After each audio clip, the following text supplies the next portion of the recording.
Hello, sexy audience and our sexy listeners. So I had such a great time in our last interview. I had to bring her back. We just had such good conversation. Yeah, we did. I'm going to allow my guest to introduce herself. Go for it. What's your name? Hello.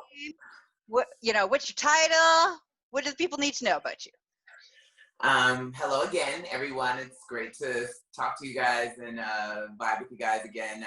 My name is Evita Sawyers, Evita Sawyers on Facebook, and I am a non-monogamy blogger, educator, coach, and so I help people navigate the transition from monogamy to non-monogamy and some of the uncomfortable emotions that come up in non-monogamy. I'm a mother.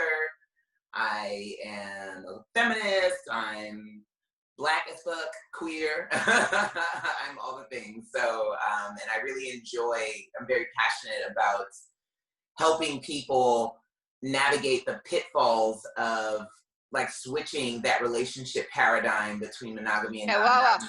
Before we switch into teacher mode. It's so natural. It's just it's just so easy to do, right?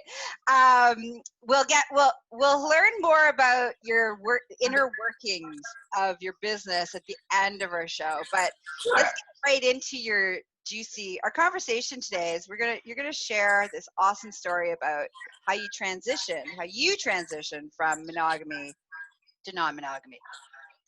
Yes.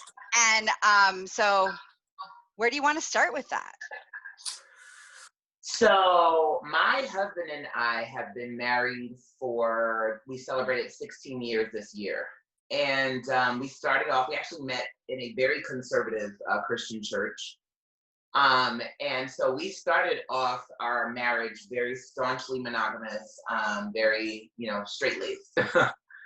And in 2012, my son got diagnosed with medulloblastoma, which is a brain cancer. He's fine now. But it was a really rough time for us as a family, for us as individuals, for us as a couple. And my husband is like amazing. He's like the most wonderful. He's super just awesome. But one of the issues that we had in our marriage was we were sexually compatible in the sense that we had a good time when we had sex. But like our sex drives weren't compatible. So I have a much higher drive than he does. And so sex was always a challenge for us because like trying to meet each other in the middle was just hard. And he had a lot of sexual hangups due to like his upbringing. And so we were going through this really difficult time in our family. And we were like, you know what? Life kind of sucks right now. Like, let's have some fun, And I had known for pretty much since I was a teenager that I wasn't totally straight, but I just didn't get the opportunity to like fully like work that out because I was a teenager kind of when I realized it. And then I joined the military, and in the military at that time, it wasn't allowed to be openly gay. And then after the military, I started going to this church, and one of the ideologies in that church was that homosexuality was a sin. So I never really got a chance to like fully develop my sexuality or like figure out what it actually was. And so I was wanting to explore my bisexual side, and like trying to like work that out for myself. And so we were just like most couples with a bisexual wife are like, okay, like let's have a threesome, so let's start like, trying to figure that out. So okay, hold on. Can I stop? I want to ask some probing questions. Sure. So let's talk about how you brought that up to your husband. Did he know before you were married that you were bi? Like, tell me about that conversation. It's funny, he knew that I had an attraction to women, but the reason why he knew that I had an attraction to women was because I would give these testimonies at church about how I had been delivered from it, even though it was a total, like, piece, like, crock of shit. But, like, I would give these testimonies at church about how I had been delivered from it. So actually, my sexuality was a struggle for him initially once I finally, like, kind of stopped like smashing it in a corner somewhere. Like, you know, once I finally was just like, okay, I'm just going to accept this about myself and start kind of like walking in that truth. He struggled with it initially because in his mind, it was sinful. So like I tell the story about how, so on Netflix, the L Word was on Netflix at the time. And like I was trying to like consume as much like lesbian literature and you know media as I could. So I was trying to find shows and reading like novels and all this stuff. And he found out that I was watching the L Word on Netflix, and he changed the settings and the password so that you couldn't watch anything above a certain rating without the password, so that I couldn't watch the show anymore because he didn't want me bringing that spirit into our home. Now he's totally like, you know, completely different. But, you know, at that time, you know, that's what he was going through. So like he struggled with my sexuality for a while. And then once we went through that kind of cancer thing, it sort of like broke open our entire like belief system, you know, about God and spirituality. You know, once you go through something that intense, like, you know, it just like really changes like how you see everything. And so he began to kind of break away from that belief system. And so we were like, all right, you know, let's kind of figure out how to have a threesome, you know? So that's kind of how we started on that path. And it's actually funny, we didn't actually have a conversation about it where we were like, okay, let's do this. So I joke all the time that our entire like non-monogamous journey, the catalyst for it is a birthday song by 2 Chainz. Because there's a song called Birthday Song by 2 Chainz. And in the song, Kanye West has a lyric that says, y'all been together 10 years, you deserve a menage. So we would like joke with each other about that because we were married about 9-10 years around that time. And so that's kind of how we like, you know, so we kind of like joked about it, but we didn't like sit down with each other and say, hey, we're going to do this. So like the first thing that we did was we went to the strip club together. We had never been to the strip club together before. And I'll never forget it. It was Valentine's Day. My sister was with me, and he got a lap dance, and I got a lap dance. And we were like tax time ball, and we had like tax return, and so we were like, you know, make it rain, like, you know.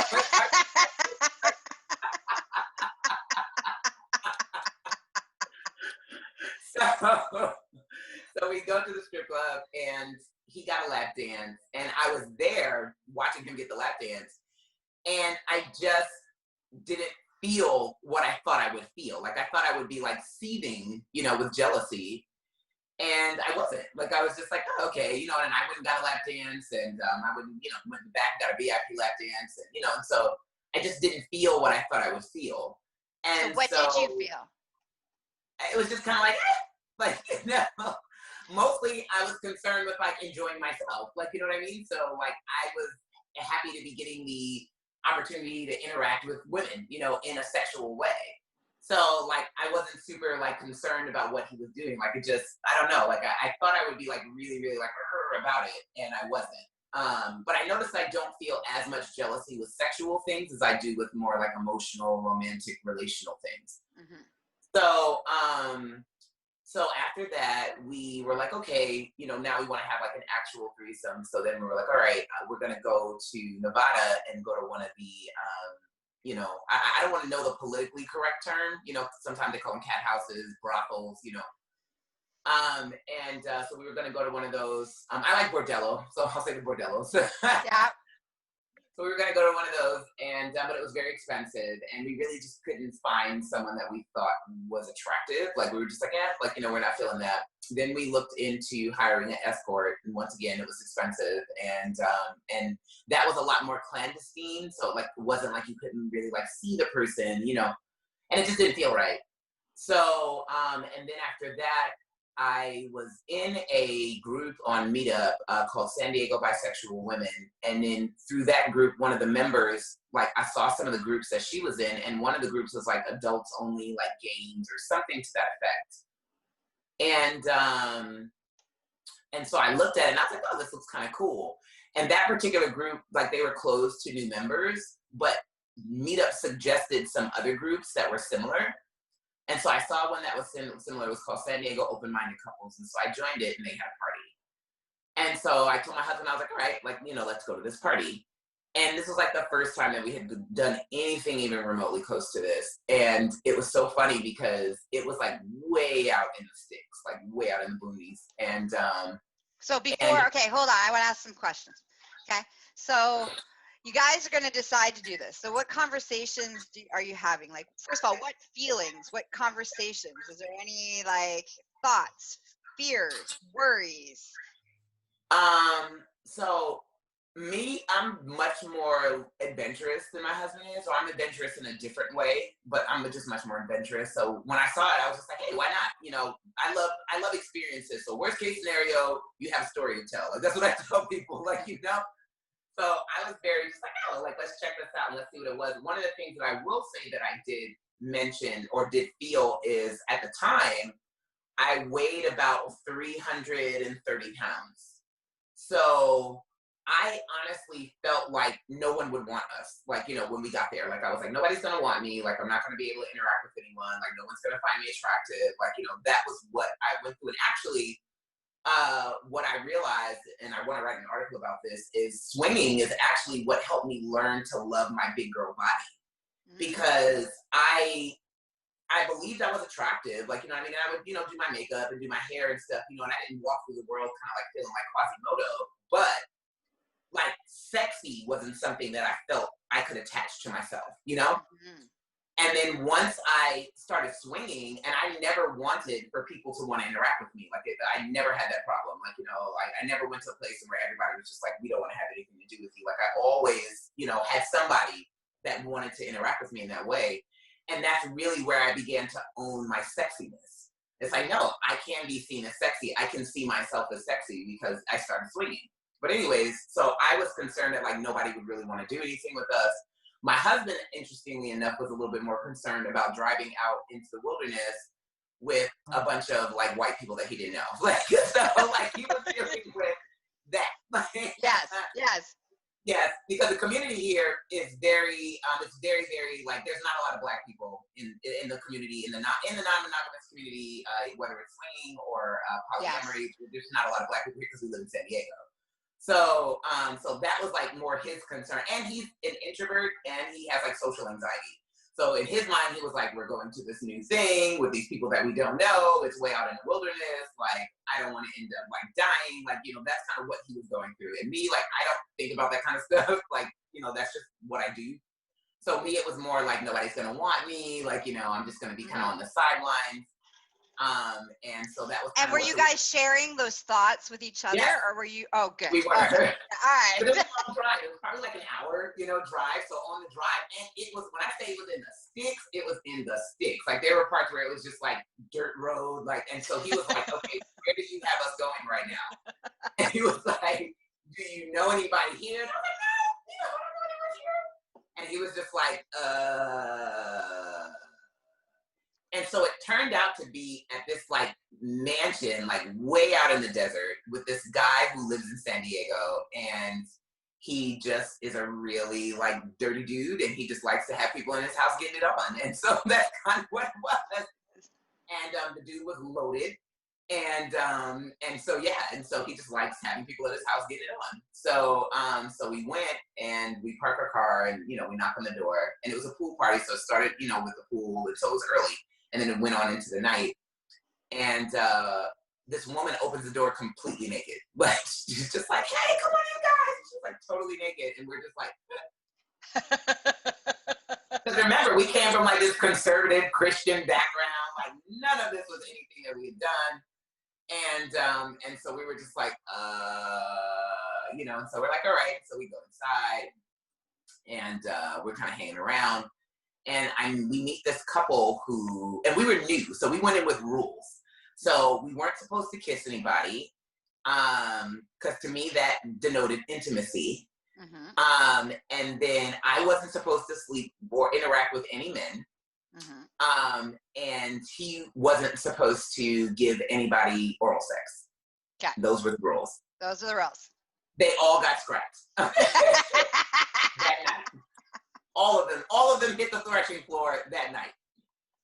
So we meet this couple and I like bummed a cigarette for her. And so that's how we started talking. And I really connected with her and I liked her.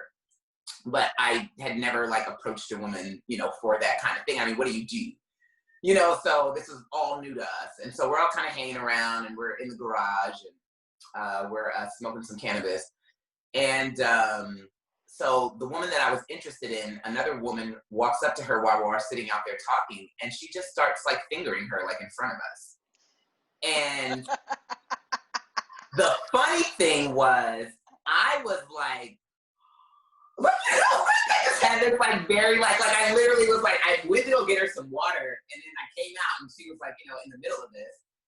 And I'm like standing in the corner, like with the cups of water, like should we be here for this? Like, should we leave? Like, you know, like, and my husband, on the other hand, he is like laid out just watching it. Like, he's just like, you could just, he's so into it. And there's like this moment where she puts her leg up on the table to like get more, you know, like spread out. And he like jumps up and moves the stuff off the table so she can like put, you know, her leg on the table. She was totally into it. And I was just like, oh my gosh, you know. But also, she had the most amazing, like, O-face, like, when she orgasmed, just she was so sexy when she orgasmed that I was like, I have to make her make that face. Like, that's what I said to myself. I was like, I have to make her make this face. So I tell my husband, I'm like, hey, you know, can you, like, go and kind of let her know, you know, that I'm kind of into her and I'm kind of feeling her. And so he does. And Okay, she's so like, wait. So what happens? So like she has, you know, she gets fingered, she has an orgasm. Your husband's making sure that, you know, she's got lots of space to do all the things that she needs to do. So what happens? What's the transition between, like, when does he talk? Does she stop being fingered? Like, did the other woman? She stopped being fingered, and she stopped being fingered, and they kind of just like, you know, they kind of like coo over each other, and then the woman leaves, and then we just go back to like interacting. Like, but it was very surreal. Yeah, it was very, very surreal. So, but it also was very affirming to me because I loved the swinger environment, because I felt like finally I'm in a group of people that are just as inappropriate as I am. But you know, like that's kind of how I felt. Like I was like, these are my people. Like, you know, it was great. Like I was just like, oh my gosh, this is so affirming. Like these are my people, because I have, you know, a very high sex drive, and so like I was like, this is just, you know, this is where I need to be. And so my husband approaches her and says, hey, like my wife's kind of into you. And so she's like, yeah, absolutely. And so we go off and she and I begin to interact. And like I said, we had kind of rules at the time. So like her partner, like couldn't really interact with, and that's common for newbie couples. yes. So like couples that have been swinging for a while usually kind of roll their eyes at the newbie couples, because they know like, okay, like they don't do full swap, like all this thing like that, you know? So, but they were like very like cool with it. And so we interacted with them. And later on, my husband went to go get a drink, and I was hanging outside with that couple and another couple that they knew. And her husband just like zeroed in on me and was like, oh my gosh, like I want to, you know, I want to sleep with you. I want to sleep with you. I want to sleep with you. And the intensity with which he desired me was what I found attractive. Mm-hmm. So I went to my husband and I was like, hey, there's this guy here and he wants to sleep with me, and I kind of want to do this. And he was like, okay, you have to take the restrictions off of me. Like, you know? and he was very just like, okay, like, you know, and so I was like, all right, you know, and so we did. And so then, you know, we just kind of went through the night, kind of interacting with people at will. And then, you know, we went home. Probably about like maybe 1, 2 o'clock in the morning. And that was like our like inaugural kind of like, you know, entry into this world of non-monogamy. So we started with swinging, and we did that probably for about, I'm going to say like a year to a year and a half solely. Mm-hmm. And it worked very well for me. But my husband is... Okay, hold on. Before you get into that, I want to come back to, so you have your first experience with this woman. What did you do? Like, you totally glossed over that. Well, she wasn't my first sexual experience with a woman. So, like, I had already I had that experience at least. But I had done so in, I basically cheated on my husband. So at that time, like I was going through all this stuff of like working out my sexuality. And so I would go on Craigslist, and there's a lot at that time, I don't know how it is now, but at that time there's a lot of women in my similar position. They had grown up, followed the script, got married, you know, and they still had all these urges. So we're like on Craigslist, like trying to find one another, you know, to kind of work out these, like, you know, our sexualities in these very clandestine ways. So my first sexual experience with a woman was that. And so I'd done it before, but I pretty much did all the things. Like that first time that I actually had sex with a woman, like it's actually really funny because, you know, we were kind of hanging out and I remember, like, you know, we were kissing, you know, fondling one another. And I remember her opening her shirt and being, like, a little bit, like, surprised that there were breasts there. Like, you know, like, I was like, oh, like, breasts. You know, like, it was, like, this, like, shock. A pleasant surprise, but still surprise. Like, you know. And then I remember slipping my hand in between her legs and feeling her vulva. And, like, almost like melting because it was so just soft and like velvety and like the folds of the skin and just being like, oh, like, you know, like they're having this like that kind of sensation. And then I gave her oral sex, and I remember I literally said to myself in my head, I was like, Vita, you're here now. You might as well get the full experience, right? So then I asked her if like I could like go down on her. And she had told me previously that she didn't even like oral sex. She was like, I really don't, you know, I'm not really that into it. And I was like, you know, if you're open to it, I'd like to do that with you. And she was like, okay. And I did a great job. I did a great job. And I thought that I would be scared. Like, you know, I was like, oh, I'm going to be scared about this. But it was very natural. Like once I got down there, like I was like, oh my God, I love it. Like, you know, I love this. And so, so I did all the things, like, you know, at the swinger party with the woman that I interacted with. And it was just very comfortable. So, yeah, so that was like our foray into non-monogamy. But swinging was very hard for my husband because he's a lot more demi-sex. I don't know that he actually categorizes himself, but I definitely feel that way about him. That he prefers to have sex with people that he has an emotional connection to. So he can experience sexual attraction to someone without an emotional connection, but his preference is to have sex with people that he has an emotional connection to. Whereas me, like I can literally sleep with a stranger on the street and like nothing, like, you know. So swinging was great for me, but it was really, really challenging for him. And so we were at a swinger party. Ironically, at the couple who we met at the first party, we ended up like kind of falling in with them. And swinging out here is very much like there are public kind of events that you can go to where it's just a variety of people, but it's also very much about who you know. So you find yourself in like swinger circles, you know. So like once we fell in with them, like we were in their circle, and so they would host parties or their friends would host parties and they would invite us, and that's how we kind of moved through the environment. And so they had a party, we went, and a woman came with her boyfriend, and then her husband came in later on. And they were all just kind of hanging out and talking and laughing and chopping it up. And it blew our minds. Like, we were like, this is a thing? You know, right? Like, we were just like, whoa. And it appealed to my husband much more than it appealed to me. Like, I was just like, okay, now. Because in my mind, your body is just a shell. Like, it's just the packaging. So it's not who you are. And so having sex with someone was very easy for me to conceptualize because I didn't really feel like I was sharing, quote unquote. I don't see it now that way, obviously now, but like I didn't feel like I was sharing my partner with anyone. But like your time, your regard, your affection, your emotion, like those are things that I feel like is the essence of who you are. And I felt like those belonged to me. Like I didn't want to share that with anyone else. But his body, he could do whatever he wanted with it. So he was really, really intrigued by the idea of, developing actual, emotional bonds, with people.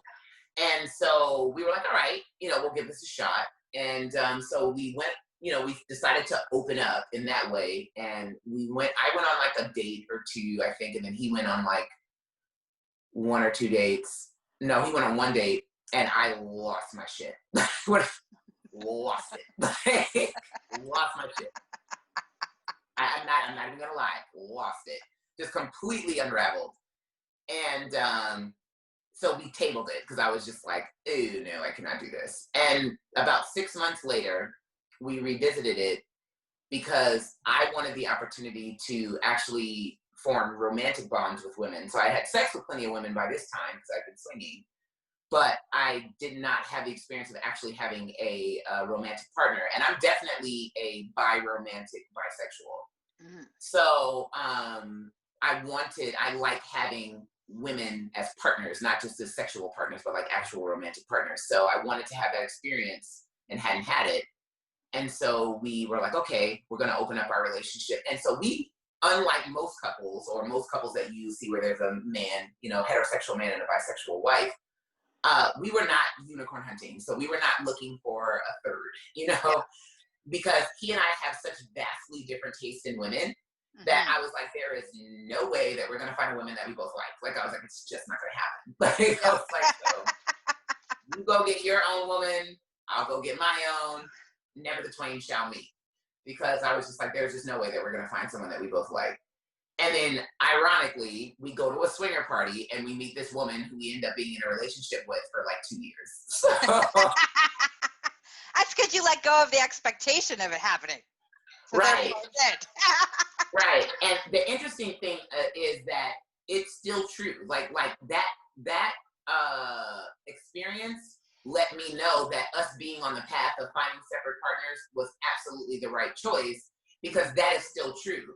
Because even though we both found her physically attractive, who she was as a person was not attractive to me at all, and was attractive to him. So like, we just don't have the same taste in women. Like, we just really don't. And so like, that experience showed me that, like, you know, we don't have the same taste in women. So that started our polyamorous experience, because like, we started dating her, and like most triads, you know, it feels so serendipitous. You know, what are the odds that you're going to meet this person that is attracted to you both, that likes you both, that you both like? And so like, most people that get in triads and they get caught up in that, like, you know, the magic of it all, like, we like punched it. So we went from like 0 to 100 in like 30 seconds. So we started dating her, and then 2 months later, we're talking about having a commitment ceremony and her moving in with us. And she, like, you know, was introduced to our children, and she did. She lived with us for 2 years, almost, you know, off and on, because the relationship was very volatile. So we would break up and get back together and break up. And so she was like a a third parent to our kids. You know, we were trying to develop this life together. You know, her and my husband were, you know, going to have a baby in the future, like, you know, all of these things. And like, now that I look back on it, like, if I had a friend that told me, like, even though I don't really put a lot of timelines on love, but if I had a friend that told me like they just met someone and in 2 months they're already talking about like having a baby with them and moving them, I'd be like, yo, like, you might want to like reevaluate that, like, you know, just like, are you sure? You know, but like, that was totally us. Like, that was totally us. It's amazing what happens when our biochemical response is running amok. And the funny thing about that relationship is we never got to a place of like just equilibrium. Like, we would have these extreme highs and then these extreme lows. And that's the way it was. It was like, like, it never evened out. And she and I, it was everybody's first non-monogamous polyamorous relationship. So we all were like knocking each other upside the head, like, as we're working through this. And then she and I just were not compatible at all. So that was the challenge. And then that relationship, you know, and watching her and what she had with my husband, because her and my husband had a very good relationship. They loved each other very much. They got along very well. So that caused issues for me and him. And it was just a nightmare. Like, it was an absolute nightmare. And it's so funny, if you talk to each of us individually about what our experience was, whether each of us have a completely different, like, story. Yeah. So if you talk to my husband, he's like, yeah, like, it really wasn't that bad, blah, blah, blah, blah. If you talk to her, she's different than me. I'm like, it was terrible. The worst 2 years of my life. Like, you know, it's totally different. And so we, that relationship kind of started our polyamorous journey. And then once that relationship was over, like, you know, all bets were, you know, everything was on the table. And so we just kind of began to date and, you know, create partnerships, you know, based on that. And when we started that triad, we started it closed, like most couples do. So where it's like, okay, it's going to be the three of us and nobody else. We were allowed to have sex with other people because we were all swingers, but like we weren't supposed to develop emotional bonds or, you know, relationships with other people. And I actually fought that. Like, I was like, no, like, I was like, I don't want to do that. Like, I was like, if we were doing this before you came, she was actually, so much of this is like different from what you normally experience in the non-monogamy community. Because usually it's the third that wants the option to be able to like interact with other people and stuff. And the couple is like, no, no, no, like you have to be exclusive to us. For us, it was the other way around. She wanted exclusivity. And we were like, no, like we were like, you know, we didn't open up our marriage to find you. Like we opened up our marriage because we wanted to be open. Like, you know, so we wanted to have the ability to interact with people how we wanted to interact with people. So like we fought the closure, you know, and she responded very vehemently to, like, she was not a fan. But I was just like, you know, I need something outside of this relationship because it was so volatile and so challenging for me. And I just could not, you know, it was hard. And so I began to talk about my struggles, and that's how I kind of developed the audience that I had, is because what I noticed when I was in all these polyamory groups, I joined a bunch of online groups, and immediately I was like, okay, I need to get community. I need to see polyamory at work in the lives of others, and I need help because I'm struggling. Like, I was like, I am going through it, you know, and I need help. So I started joining all these online communities. And one of the things that I noticed is like a lot of people were not really being candid about the struggles. Like they were not, like there was such a push to push this image of the happy polycule, me and my metamor go on meta dates, and I'm so excited that my husband is gone for 2 weeks with his partner and I'm stuck at home alone with the kids and like all of this stuff.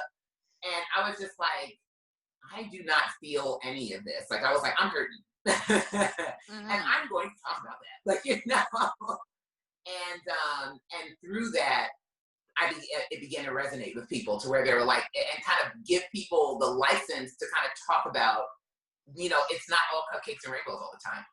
No, it's not all rainbows, orgies, and orgasms. It is not at all. It is not. Not at all. At all. Okay, and so if you're going into it thinking that's what it is, let me give you like a rude awakening. It is not. So what would you say, if you, knowing what you know now, what would you have done differently? Is there any piece of the story of that journey that you would have done differently? And so that our audience can like look at it from, you know, a new perspective. I think number one, I would have prepared myself a little more. So we didn't get the advantage of preparation because we just found ourselves in the relationship. And so it was kind of learning on the fly. And a lot of people think that triads are polyamory 101 when they're really like polyamory 301, you know? Yeah. So like I liken it to like being dropped into an NBA All-Stars game and you've never even played like the little tights, like, you know, plastic, like basketball hoop, like your driveway, like, you know. Yep. Right. And so like we literally got like, you know, plunked into like a championship, like game 7, you know, of the championships, and like we'd never played basketball before. Yeah. So it was very, very, very challenging, and we did a lot of damage trying to, you know, get up to code. Yeah. And so I wish that I would have gotten a chance to prepare a little bit more, even though, you know, it happened how it happened, but I wish I would have gotten a chance to prepare a little more. I also wish that I would have been at a place where I could have just accepted that she and I did not have a good relationship and we weren't compatible, and been able to remove myself from the relationship and just allow them to have the relationship that they have with each other. But at the same token, I also understand that I just did not have the maturity in non-monogamy to be able to do that. Like, you know, and that's just a process. So like now, if I found myself in that situation, I would absolutely just be like, okay, you guys, this isn't working for you and I. Y'all two go do your thing. I'm gonna bow out, you know, and that would have been the end of it. But I just did not have the maturity to be able to do that at that time. Mm-hmm. And those are some good points, you know, like, you know, so my suggestion would definitely. Another thing, actually, just thought of something else. I made a big deal about stuff that in the grand scheme of things really wasn't a big deal. And I would literally be in my head going, Vita, this is not a big deal. Like, unbelievable. Like, you tripping. Like, I'd literally be in my head going, Vita, you tripping. Like, you know, this is not a big deal. And I'd be like, oh my God, thanks. Like, no. And I'm like, Vita, like, and I'm like, I'm in my head, like, yo, like, hey, woo. Like, you know, and I'm just like, no. Like, you know, and so I exerted a lot of energy. You know, making a big deal out of things that really, in the grand scheme of things, were just not a big deal. And sometimes I wish I would have listened to that voice a little bit more, because I exhausted myself during that 2 years. It was like it was literally probably the hardest time period developmentally for myself in my entire life. And I have a son with cancer, and that was easier than this. That's how hard it was. And so I wasted a lot of energy making a big deal out of things that really just were not a big deal. And I knew they weren't a big deal, but it was because I didn't really have a model of not making a big deal about these kinds of things, because we don't have like positive like imagery of non-monogamy, and like your husband being on a date with someone is okay. Your husband telling someone else that they love them in that way is okay. Like, it doesn't mean anything to you. You know, these danger signals would go off in my mind when I would see this and be like, danger, something's wrong. And then that fight or flight would kick in. And, you know, that lizard brain would just turn on, and I would be like, you know, freaking out, even though I'm like, yo, like, it's fine. He's still going to come home. He still loves you. You know this. Like, all of that stuff would be going on logically, but just that lizard brain kind of like, you know, like anxiety, sort of fear response was just deafening, and it just would drown it out. And so I kind of like couldn't get a hold of myself. Yeah. And so I wish that I would have listened to that voice a little bit more, because I exerted a lot of unnecessary energy just making a big deal out of stuff that really wasn't a big deal. Well, and that's the thing about jealousy, right? Is that it takes over all logic, and you know, you start going down a rabbit hole that it's like watching a train wreck happen, and you're like, I can just turn away. I know I can turn away, but I can't turn away. It's like you can see yourself behaving and acting and thinking and reacting, and the part of your brain's like, whoa, what are you doing? This is not okay. Like, pull it back. But it's like you can't. Like, there's it's like you can't do it. You cannot get a hold of yourself. And I tell people that all the time, you know, coming out of monogamy, a lot of the constructs that we find in monogamy are set up in such a way to shield us from experiencing jealousy in our romantic relationships.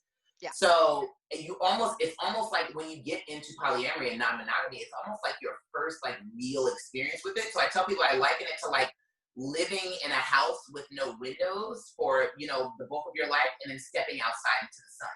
Yeah. So those initial first reactions with the sun are going to be very caustic, because you literally have not experienced it, or you experienced it to such a low degree.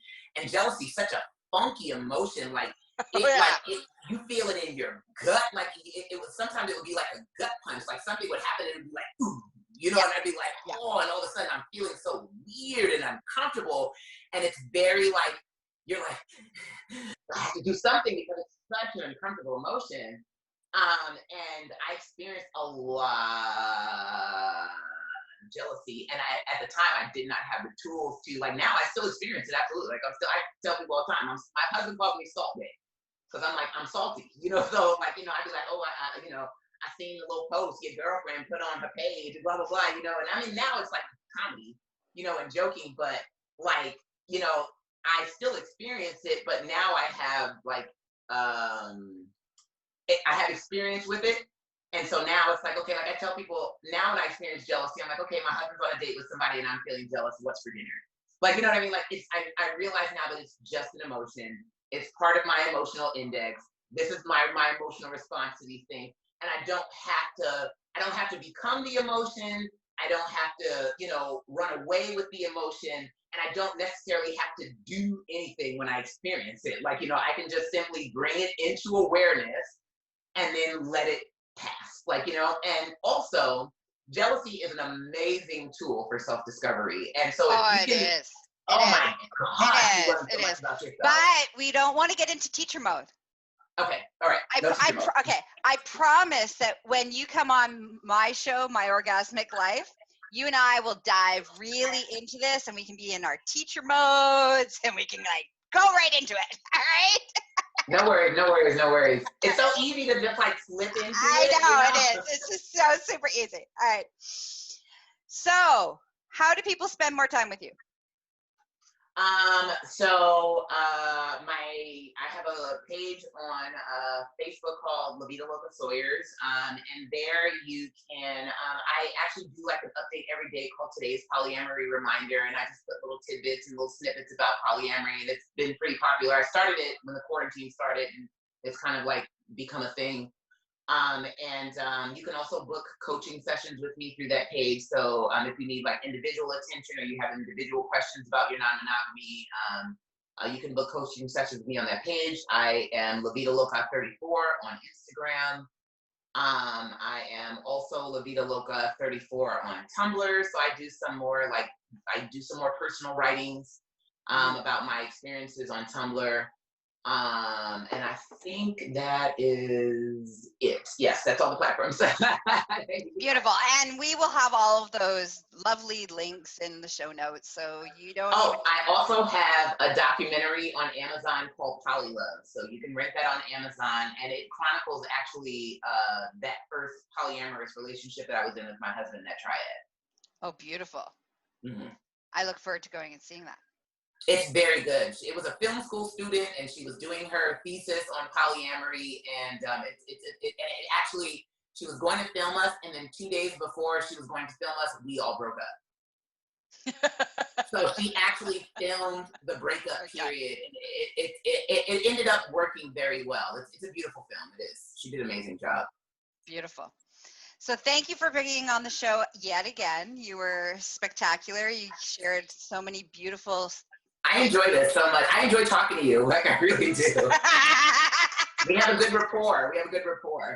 Yeah, and I look forward to, us building our relationship of, it's been so much fun. Like, we've had so much fun, and I can't wait. I'm sure we'll have, Tickle.life podcast. We'll have you back on the show, because I'm sure there's some other stuff. You got juicy stuff that I can, we can talk a little bit more about. So our listeners, I hope you enjoyed our show today. In case I didn't mention my name, which I actually haven't today, which is Gaia Morissette. You can find me.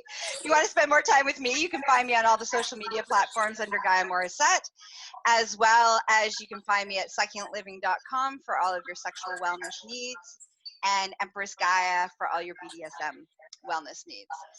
And don't forget to come check out My Orgasmic Life and enjoy all the beautiful things that Tickle.life has to offer you.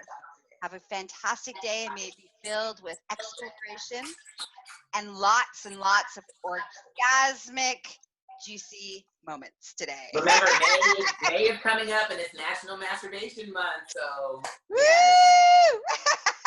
Party time, self-party time.